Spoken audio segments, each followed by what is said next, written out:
Hello and welcome to our first video tutorial for the Siemens TIA portal, version 14. So TIA stands for Totally Integrated Automation, um, and it's a super package in the sense that we can put in code for our PLCs, we can control our PC systems, we can set up networks, we can control HMIs, so it's a huge and very sophisticated package.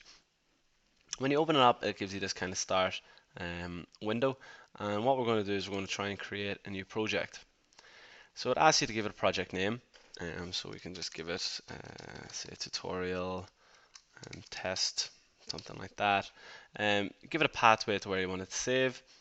Always good to put an author in, and always good to put a description beside what your project is going to do.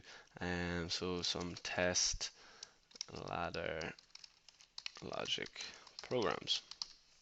Okay, we can go ahead and create, and that'll run through the process of creating our project, saving it into the location that we set in the pathway. Now, when it creates, it says there, it creates the project, it gives us this kind of helpful wizard that we can do, and we can kind of work through setting up our project and modifying it, and it's ultimately a kind of helpful wizard. But really, you don't want to depend on that too much because some people turn it off, and if you become dependent on it, you'll not really know how to set it up. So we want to go down here to the bottom to project view, and now we're into our main kind of window here, and what everything goes on. So the blue area is our current view. So anything that we kind of select to work on will go into this kind of main area here. Along the top, we've got our kind of basic commands, some shortcut buttons up here. Save, open, new document, new project, kind of very similar to the Windows setup.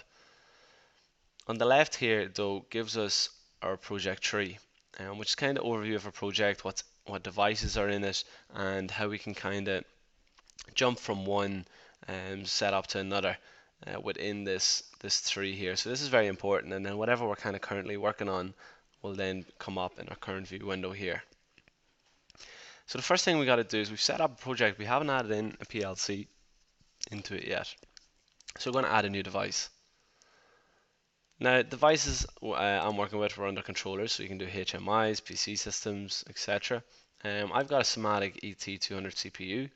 It's an SP version, and we're on the 1500s, and it's this particular one. So these codes are found on the front face of the PLC, so it's not something you need to learn off, but you'll need to know where to find the code. So they're in the front of the PLC.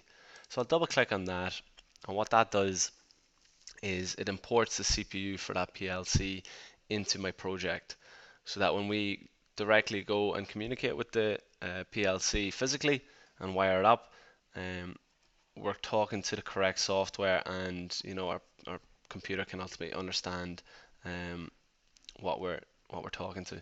So if we set that up incorrectly, we're going to get sort of miscommunication as we go. Now all that is that's just our CPU. That's all we've got in so far, and a lot of separate modules come with our PLCs, but mostly we're just going to look at our input and output modules, which allow us to ultimately connect in our inputs and connect in our outputs that we're going to control. So under DI, that stands for digital inputs, and you can see all the different types of hardware here we can add in. And if you don't have that hardware popped up, it normally pops up automatically, but you'll see in this kind of right hand side there, you can get access to it.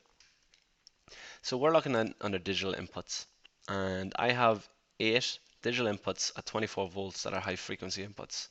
And again, these codes are written on the front of the modules, so you'll be able to find it's not something you need to learn off. All these DI 8 by 24 volts DC HF, they're all written on the front of it along with this long code. So I have 2 of them, which allows me to connect 8 inputs for each module, so 16 in total. And for my digital outputs, DQs, we have 8 24 volts 0.5 amp high frequency ones, so we can add in again 2 of them, and all I'm doing is double clicking to get them in.